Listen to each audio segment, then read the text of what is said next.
Witam Was serdecznie w kolejnym odcinku programu TV Korbanek. Biegnę zobaczyć, cóż tu ciekawego mamy na placu. O, jest i pan Tomek. Witajcie. Cześć. Tomku, witajcie serdecznie. Tomek, co Cię tu zainteresowało? Bo ja powiem Ci tak, dostałem hasło, że mamy coś ciekawego znowuż z okazji w filmie Korbanek. No widzimy piękną, błękitną maszynę tutaj, marki Lemken. No właśnie, bo tak mnie zdziwiło, że ktoś tutaj przynieść, coś tutaj szpundruje. Mówię, lecę zobaczyć, co się dzieje. A to pan Tomasz Jakubiak. Ty, Tomku, na co dzień zajmujesz się u nas markami jak Sulki i Monoser, nie? Też siewniki. Też siewniki. Też zestawy uprawowo-siewne. I też zestawy uprawowo-siewne. Ale widzę, że ciekawość dała górą u Ciebie. I też jak usłyszałeś, że coś nowego się pojawiło, to ruszyłeś na plac zobaczyć, co to. No właśnie, mamy tutaj taki zestaw uprawowo-siewny, można powiedzieć. No, ciekawy zestaw, nieraz widziałem na polu to. Aha. Składający się, można powiedzieć, z brony talerzowej i z tyłu z siewnika pneumatycznego. Aha. Tutaj mamy, tak jak wspomniałeś, zestaw uprawowo-siewny połączony tak naprawdę z dwóch odrębnych maszyn. Tak, nie? tak. Bo mamy tak, talerzówka. Tak, mamy w ogóle ten zestaw ma 5 metrów szerokości roboczej, czyli już można powiedzieć, że no, nie jest to takie małe coś, tylko jest to duża, konkretna maszyna. Duża, konkretna, wydajna przede wszystkim. Tak nie? jest, tak Czyli jest. tak, po kolei. Talerzówka o nazwie Rubin, 5 Tak. metrów. 5 metrów. 2 rzędy talerzy. Tak. Widzę, że mamy tutaj dodatkowe wyposażenie w postaci zgrzebek za pierwszym rzędem oraz za drugim. Tak jest, to jest takie wyposażenie niezbędne, bym powiedział, nawet do talerzy. No bo generalnie trzeba by najpierw powiedzieć, do czego ta maszyna w ogóle służy. O, też właśnie. Brona talerzowa, wiadomo, pole, ściernisko, uprawa ścierniska, ewentualnie jakieś wymieszanie z glebą między plonów, bardzo modne ostatnio. A w tym przypadku z kolei jest to ewidentne przygotowanie gleby pod siew. Tak jest, pod zasiew, jeżeli mamy siewnik od razu połączony z tym zestawem. Bo samą bronę, i tam można zobaczyć potem na sprzęgu, można odłączyć i pracować samą broną talerzową. Czyli mimo wszystko, że to jest zestaw uprawowo-siewny, te maszyny mogą pracować odrębnie, każda z osobą. Tak jest. Znaczy tutaj osobną talerzową broną, a w zestawie brona plus siewnik. Okej, rozumiem. Mamy 2 rzędy talerzy. Jak widzimy, tutaj jest rama składana hydraulicznie.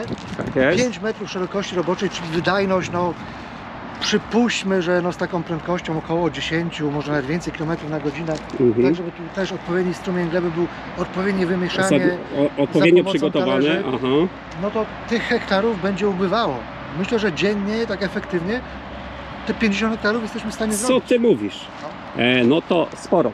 No ale przede wszystkim, jak sobie zobaczymy w szczegółach na tą maszynę, tak jak wspomnieliśmy, tutaj 2 rzędy zgrzebeł, które nam już regulują ten strumień gleby tak jest, bo ta uprawianej. gleba z pierwszych rzędów talerzy dostaje się no, w takim mocnym strumieniem tutaj w kierunku drugiego rzędu talerzy. Jasna I to sprawa. też zatrzyma ten strumień, ładnie go opuści, zanim te talerze zaczną pracować. I rozumiem, że taka sama sytuacja jest za drugim rzędem talerzy, tuż przed wałem, żeby ta gleba była już wyciszona, że tak powiem, i maksymalnie wyrównana. Poza tym, jak prawym okiem zobaczymy, te talerze są przeciwbieżnie ustawione względem siebie i one pokrywają całą szerokość roboczą.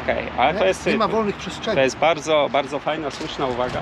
Nade wszystko, co mi tutaj też wpadło w oko, to tradycyjne, takie kultowe zabezpieczenie sprężynowe, sprężynowe, znane też z wielu innych stosowane przez Lemkena, i to jest zabezpieczenie, jak dobrze nie widać, sprężynowe, ale chodzi mi o to, że to jest zabezpieczenie tak zwane indywidualne na każdy talerz, no bo wielu producentów jakby próbując okroić troszeczkę tą maszynę, czy pójść w oszczędności, mamy zastosowane zabezpieczenia, wszelkie takie non-stop, ale jedno zabezpieczenie na 2 elementy robocze, czyli na przykład na 2 zęby, czy na 2 talerze. Tutaj natomiast mamy jest dużo lepsze, bo jak jakiś kamień tu się znajdzie pod tym talerzem, to tylko jedna sekcja nam się uniesie do góry. Czyli ta część taka nieuprawiona jest dużo mniejsza niż w przypadku, jeżeli to by działało na 2 talerze. Jasna sprawa, nie? Co my tutaj dalej mamy? No dalej popatrzymy na maszynę tak chronologicznie, to co się dzieje. No mamy strumień gleby przepracowany, wymieszane resztki roślinne, pościerniskowe jakieś, czy międzyplony. z glebą na pewną głębokość oczywiście, bo tych technologii jest dużo. Może być to głęboka uprawa, może być to płytka. Z tego co wiem od użytkowników, to nawet przy uprawie takiej płytkiej, której powiedzmy około 7 cm, ta gleba i tak jest dobrze wymieszana. Wymieszana, okej. Tutaj potem mamy wał, taki metalowy. Widzimy, jak to się tutaj rusza. No jest to typ chyba wału w Lemkenie pozywany jako wał podwójny trapezowy, nie? Tak mi się wydaje, że taka jest nazwa. Dokładnie, tak. TPW bodajże, jeżeli dobrze pamiętam. Bardzo fajnie to pracuje, powiem Ci, jako tandem ten wał, gdy mamy gleby na przykład słabsze, czyli 4., 5., 6. nawet klasa, czyli gleby też piaszczyste, ta maszyna mimo swoich gabarytów i masy, ona nam się nie zapada, a dzięki temu oparciu na tym wale zachowuje nam stabilnie, że tak powiem, stałą głębokość pracy, nie? To jest bardzo istotne przy zestawie uprawowo-siewnym, bo gdy będziemy mówili o samej uprawie na przykład pościerniskowej i tym podobnych, gdzie też to jest istotne i ważne, natomiast na pewno nie tak, gdy mówimy o wykonaniu tego zabiegu przygotowania gleby przy zestawie uprawowo-siewnym, gdzie już ma nastąpić ten siew ostateczny, ta gleba musi być naprawdę precyzyjnie przygotowana, aby się udało precyzyjnie wykonać siew. Jest to też oczywiście prawda. Dodajmy tylko, że wał też nam zagęści glebę, czyli on sprawi, że nawet jak jest gleba właśnie lekka, jakaś piaszczysta, taka średnio zwięzła, lekko zwięzła, to on też nam tak zagęści glebę, że zachowa w niej wilgoć. A wtedy siewnik ma pole do popisu. Odpowiednio wybrana głębokość robocza sprawi, że będzie zachowany kontakt ziarna z glebą i z wilgocią, która jest w tej glebie. Przez to będą lepsze wschody. Jasna sprawa. To są bardzo słuszne, Tomku, uwagi. Widzę, że wieloletnia współpraca z marką Sulki, z marką Monosem i to, że jesteś produkt managerem od tych wspomnianych maszyn, no, wskazuje tutaj, jak widzę, spory zasób wiedzy u Ciebie. Ja się dużo interesuje agronomią. To jest no nieodzowna część, nie? Sprzedaż maszyn to nie tylko sama maszyna, kupno-sprzedaż, ale niestety no, przy tym musi towarzyszyć spora doza wiedzy tej agrotechnicznej, żeby rolnicy móc... generalnie potrzebują też jakiegoś doradztwa. No, niektórzy potrzebują siać w sposób uproszczony, niektórzy bezpośrednio metody wybierają, niektórzy metodę strip-till, a niektórzy tradycyjne, klasyczne. Tutaj mamy siewnik, który z założenia jest siewnikiem o dużych gabarytach, duży zbiornik. To jest ponad 2000 litrów. Tak jak mi się kojarzy, że około 2300 litrów. Nawet 2300 z tym, powiedzmy, zasypiamy. Dokładnie, no czyli powiedzmy przy szerokości no już 5 metrów ten zbiornik musi być żeby ciągle nie doładowywać. Dokładnie. No bo wiadomo, maszyna też już jest przeznaczona na spore areały. Mamy też oś jezdną z szerokim ogumieniem. Daje to jedną zaletę, o której nie każdy zawsze myśli. Na uwrociu możemy sobie swobodnie wykonywać te nawroty maszyną. Maszyna jest potężna. I poza tym po drodze nie jedziemy na wale, tylko jedziemy na... No bo wielu producentów faktycznie stosuje takie rozwiązanie, że mamy tak zwany wał oponowy, który jest wałem zarazem transportowym, a jednocześnie wałem dogniatającym. Nie? Więc potem jak się zjeżdża z drogi na przykład na pole i jest jakiś skos, to ten wał nawet może w powietrzu wisieć. Już nie wspomnę o tym, że można to szkodzić maszyną. Czyli tutaj tak naprawdę ten wał nam służy stricte do, że tak powiem, transportowania jakby maszyny. Tak, oś jezdna, można powiedzieć, z kołami do transportu. Przy tak dużej maszynie on jest wyposażony w układ hamulcowy, pneumatyczny. Tak, widziałem tam zbiornik z przodu. Zobaczmy jeszcze, cofnijmy się kawałek. Zbiornik tutaj, instalacja hamulcowa pneumatyczna jest, także można bezpiecznie... Widać zresztą tutaj z samego przodu dwuobwodowa, także to nie ma najmniejszego problemu. Jeszcze widzimy też belkę zaczepową, nie powiedzieliśmy wcześniej. Mamy też tutaj odbojniki, żeby to nam nie latało. No powiem Ci, Tomek, że taki jednak ten kultowy producent maszyn to zwraca uwagę, kurczę, dzisiaj na wszystko, nawet na takie odbojniki tutaj gumowe, czy tam silentblockowe, które no nie powodują nam takiego trzaskania, hałasu. Poza tym jest to oczywiście skrętne.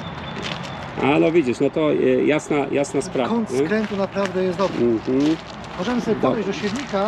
A jeszcze jednak, już jesteśmy, Tomeczku, z przodu. Widzę, że tu mamy znaczniki wyznaczające nam... Tak, znaczniki przejazdów. Tak jest. Czyli możemy sobie, jak robimy oczywiście ścieżki technologiczne, i mamy pewną szerokość zadaną, no to żebyśmy tym ciągnikiem jechali Jasna sprawa. odpowiednio w ścieżce, no to te znaki. No to są takie rzeczy, które ułatwiają, nie? Bo niektórzy już dzisiaj, wiesz, jadą na tak zwany znacznik na ciągniku, niektórzy jadą na GPS-a, nie? Na GPS-a wtedy nawet te znaczniki nie są potrzebne. Tak, no to też o tym mówię, że mamy różne rozwiązania, nie? Dobra, idźmy dalej. Idźmy dalej. Bo co byśmy coś powiedzieli ciekawego może o siewniku, o samym układzie wysiewającym. Tutaj ten kawałeczek z tymi dozownikami. Widać, że mamy 4 dozowniki. Okej. Ja tu postaram się może odkręcić nawet i... Dozowniki w środku mają takie kółka, to są aparaty rowkowe. I tam w zależności od tego, co chcemy siać, czy to ma być zboże, pszenica, jasne, jęczmień, czy jakieś coś innego, no to wtedy sobie odpowiednio ustawiamy tam na zasadzie przełożenie. Jasne. Widzimy, że są 4, więc tak. siewnik będzie składał się z 5 sekcji.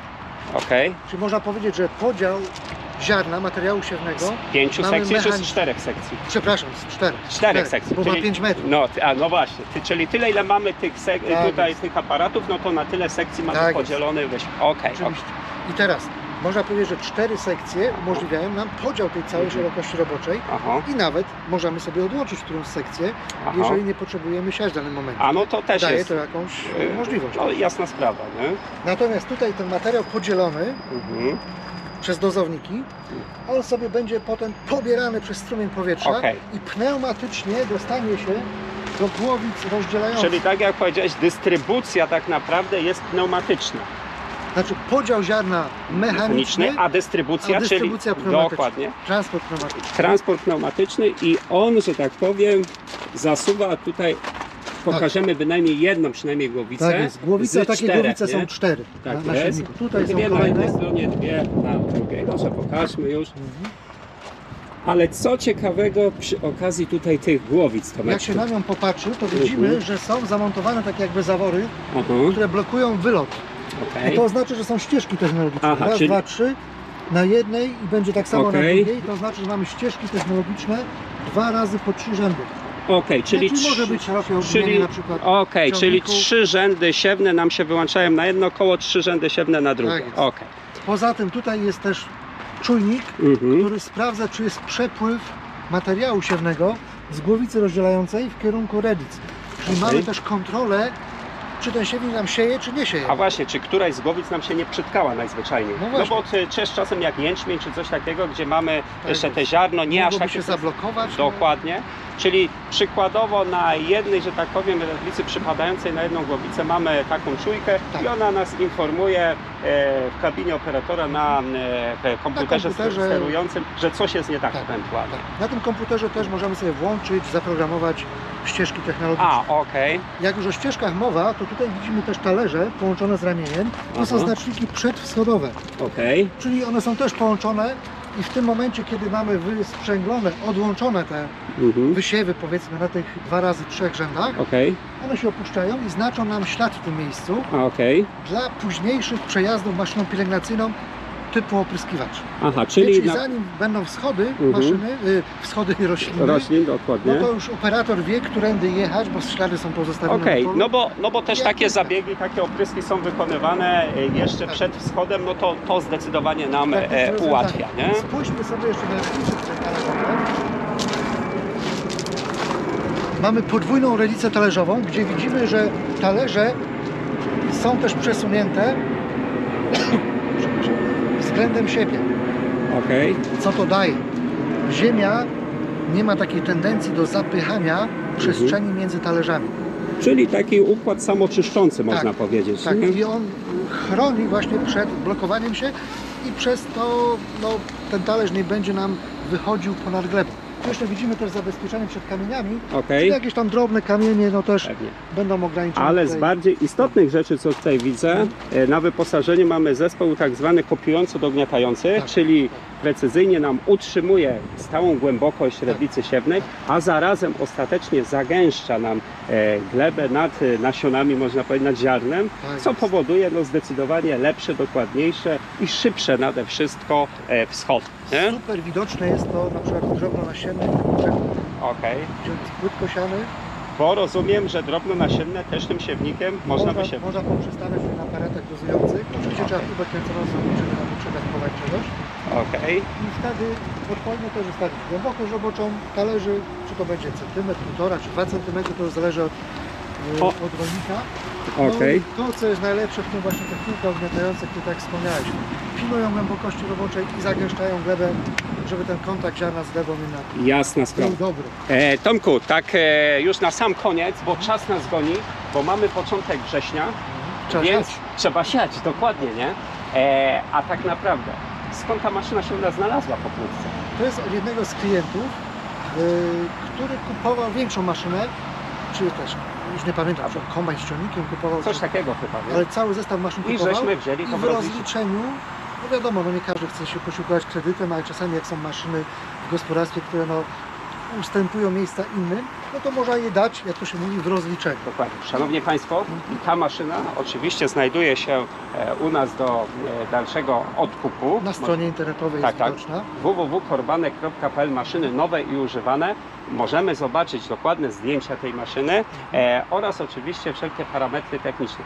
Tak. Jeśli, I zdjęcia oczywiście.